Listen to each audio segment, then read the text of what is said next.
Good morning and welcome to AI Daily. Today, we have three great stories revolving around some grid regulation, some LLM technology, and a lot of interesting news out of OpenAI. So let's kick off with our first story, which is Japan's stance on copyright. So the Japanese government has pretty much reaffirmed that all data, whether not for commercial use or not for commercial use, no matter how obtained, no matter what the current copyright is, you are allowed to use this data in training AI models and, of course, in inferencing and utilizing these in applications and inferencing on these models. So they've pretty much taken a stance that says we are open to all data. They're looking to reaffirm their own positioning in AI and continue to grow the Japanese AI ecosystem. So, Farb, tell us more your take on this. Japan basically came out and said, if you're going to use our anime and our manga in your various trainings in AI and generative AI, we're going to use all of the corpus of all of your English knowledge that has been, part of the training sets of this stuff. Pretty awesome and somewhat hilarious position to take. And, I think Japan is looking at a world where AI could, save that society. Its population is declining. They're the third largest economy in the world, although it's been a relatively stagnant economy for a few decades now. And I think they see that this is their path to the future, and they're not going to tread it lightly. They're going to speed down this path, and they're going to do what they're going to do, and you can do what you're going to do, and they're kind of fine with that. It's pretty progressive, but at the same time, it lets you know, I think, how seriously they're taking their own society and what AI could do for it. Connor, what's your take? Do you think we'll see other countries start doing this, or is this uniquely Japanese? I think we'll see other countries start doing this now that Japan has taken the lead here, and that Japan is going to be producing models that are vastly superior in capability and don't have the copyright problems of current large models. I think we'll see other countries follow their lead. In hindsight, this makes sense. Japan has, as we mentioned, by far has declining birth rates. I've seen some mentions that Japan's kind of workforce is like almost unionized in a way where it's hard to really get the progress, but AI helps a lot there.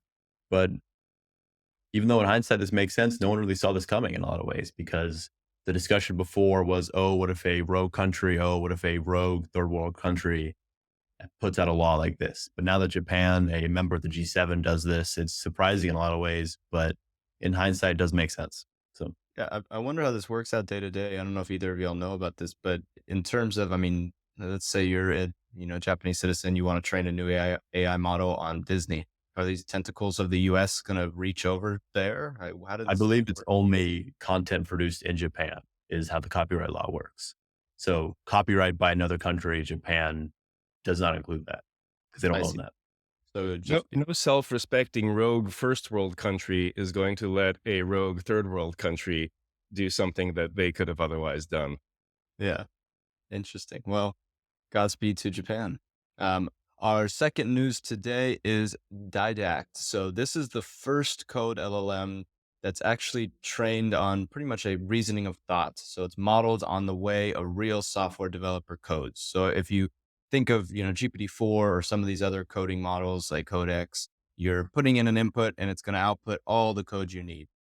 We've seen so much progress on like train of thought and reasoning. Let's think step by step. Let's have the model go from A to B to C and finish its workload like that. So this is the first code model trained on the way a developer works, editing the code, fixing bugs, reviewing errors, and producing the end output. So Connor, tell us more on what the training of this looks like, why it's actually important for code.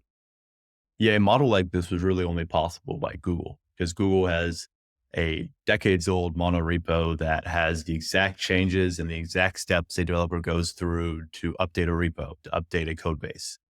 Google has very specific data by every developer that's ever worked at Google. And in comparison to what we see from Copilot, from Replic's Ghostwriter, those models are really only trained on the head of the code, on the latest code, on the final product of the code. And how those models are trained means that you can only really get the final output. But this Didact out of Google means that we can now train and we now have these models that are able to fully follow how a software developer works, fully go through following errors, repairs, comments, tips, following unit tests, everything about the software development stack. And that's really a big leap from just the final output of code.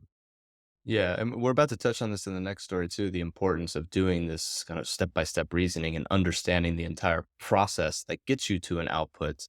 Farb, of course, we've worked a lot with, chain of thought reasoning and how that affects applications. What do you think of this kind of, how is it so important to understand the entire process of an output and not just an output? I think one of the important pieces in DIDACT is its understanding of the history of what the developer has been doing Yeah. so that it can better predict what should happen next. The developer makes this change here, they put their cursor over here in the documentation, and it's boom, here's the documentation for the change you just made. So I think, when you're talking about chain of thought, chain of reasoning, you can't do that without history. And it's interesting. There's all this metacognition going on in the sort of AI development world. And interestingly enough, to me, I feel like it follows the development of human cognition. Long ago, we developed language and we became these beings that can, have these semi-sized language models in our head. And then over time, people took that ability and started creating metacognitive, stacks on top of it where the reasoning was developed more. Okay, so we can speak and we can remember what we said. Okay, how do we use that to reason more deeply? And so it's interesting for me to see the development of AI's cognition in some ways, match the development of human cognition, probably just a million times faster in terms of the timeline.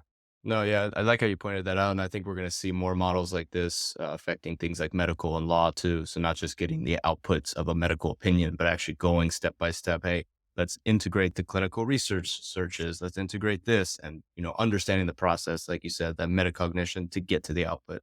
So really cool stuff. Which goes into our next story really cleanly as well. Two different pieces from OpenAI. The first one is OpenAI's they pretty much improved mathematical reasoning through what they call process supervision. So Connor, please speak more on it, but pretty much we're looking at very similar things, right? A improved chain of thought reasoning that understands the process of math and not just, hey, here's a possible output. Mhm. Yeah, so far the model has been outcome supervision, where you only reward based off finding the correct answer. But this process supervision now rewards based on each step of finding a mathematical answer. And this really mirrors how we do education in the real world, how we teach humans, how we teach kids to learn. It's not just, hey, you randomly got the right answer, good job. It's, oh, you followed each step correctly, you followed the entire mathematical process correctly, good job. And that is a much stronger reinforcement of learning in real people and clearly in real models as well.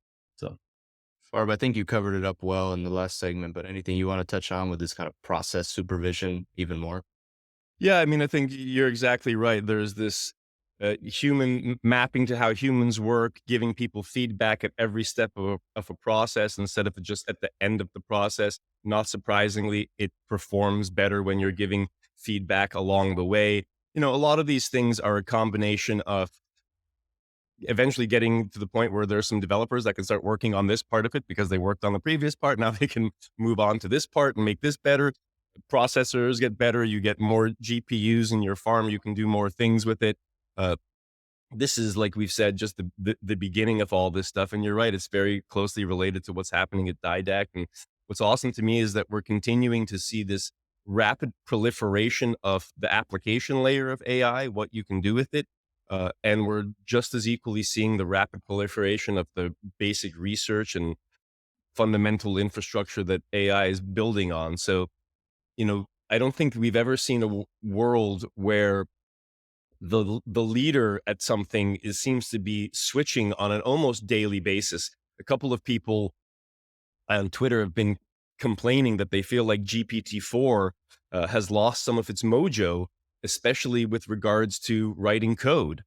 I haven't, done a benchmark myself, so I can't say whether this is accurate or not. But the number of people that are talking about it makes you wonder. Maybe that is the case. So interesting to see DIDACT from Google coming up and being like, oh, here is something that could potentially be the greatest AI software developer ever, GPT-4, that seemed like it was the greatest software, AI software developer ever, maybe isn't. This is pretty exciting stuff to see this rate of change, and who's the best at any one thing almost changing on a daily basis. I think the chaos is good for individuals, individual developers, open source community, because there's not just some understanding that there's a leader that's never going to change. It's also Absolutely. very interesting to note that all these methodologies like process supervision, like DIDACT, even like chain of thought, they would have worked with the models we had 3 years ago with GPT-3, with et cetera from back then. But we've only just discovered these thoughts and practices now and are only applying them to the larger models, even though they would have worked years ago. You can only connect the dots looking backwards. But Yep. absolutely super cool. Segmenting again with OpenAI, we got a lot more color from Sam and from OpenAI on how they're thinking, what some of their bottlenecks are. I'd like each of you to touch on, the most interesting thing you saw from that. There was a lot in there. To me, the main point here we're looking at, we talked about NVIDIA this week, but OpenAI and Sam are talking about, hey, we are limited on GPUs, and that's affecting, their fine tuning API. That's affecting them rolling out multimodal. That's affecting them rolling out longer context windows. And their plans for this year, as he said, was first they want to make GPT-4 faster and cheaper, and then start accomplishing those goals. But to do that, they're limited on GPUs, just like every other startup and business out there. So I found that really interesting. But there was a lot of color in that. Anything you saw from OpenAI's kind of Sam's plans that you wanted to touch on? I think he's right about what he's saying pretty clearly, and I think again we're just seeing this natural tension where more processors are coming online, the processes are getting better, but I think as profound or maybe more profound is people are learning how to get more out of less. And once the flywheel of AI pushing AI faster starts going, and you apply it to getting more out of less, hopefully we'll see this. We'll always be riding this tension line between what we can do with this amount of processing power and what we could do if we had more. So I don't see this problem really ever going away, because we're always going to push up to the edge of what we can do with the amount of processing we have our hands on. Connor, anything you want to touch on with kind of OpenAI's plans and what they talked about? I saw also they mentioned plugins. They're not having product market fit with plugins. But Yeah, please. I was gonna comment on that. I've had plugins access for a bit and I used them a few times. The Wolfram Alpha one's a little bit useful, but overall plugins are not that useful. And if you people aren't using them in ChatGPT, then I agree with Sam. I agree with OpenAI. It doesn't really make sense to offer them through the ChatGPT API. So What's your thoughts on why like people aren't seeing this? At least anecdotally from using plugins, it's less so that the plugin end state is not useful. I'd love to be able to browse Zillow, etc., but the actual experience is pretty subpar right now. It's slow. It's pretty ineffective. Why do you think this is happening? This is like talking to, if you want to get a reservation on OpenTable, Mhm. do you want to talk to yourself about the reservation and how to go about doing it? Or do you want to just go book the reservation? So, talking with another intelligence or entity about something that you want to have done and then have it do it is just, one more node in the process of accomplishing things. So I think in some ways, depending on the task, it makes sense to have someone that you're talking to about accomplishing it. And for some tasks, it doesn't. And, understandably, they're not starting with, hey, develop a new time machine for me. They're starting with make an open table reservation. But it turns out that you're better at making an open table reservation than you are at talking to somebody else about making an open table reservation. it's kind of an issue of layers where instead of normally going straight to OpenTable, and now you have to go to ChatGPT, then to OpenTable. Yeah. So if this solution was built into the OS directly by Microsoft, like we're seeing with Windows 11, or by Apple in the iPhone, it's a much different experience than having to go to an app and then use plugins within that app. So Absolutely. Well, we'll link it below. There's a lot more info on OpenAI's plans, their regulation plans, their current bottlenecks, what their near-term future looks like, fine-tuning API, a lot of cool things. But to move on, what are y'all seeing? What else is interesting you, Farb?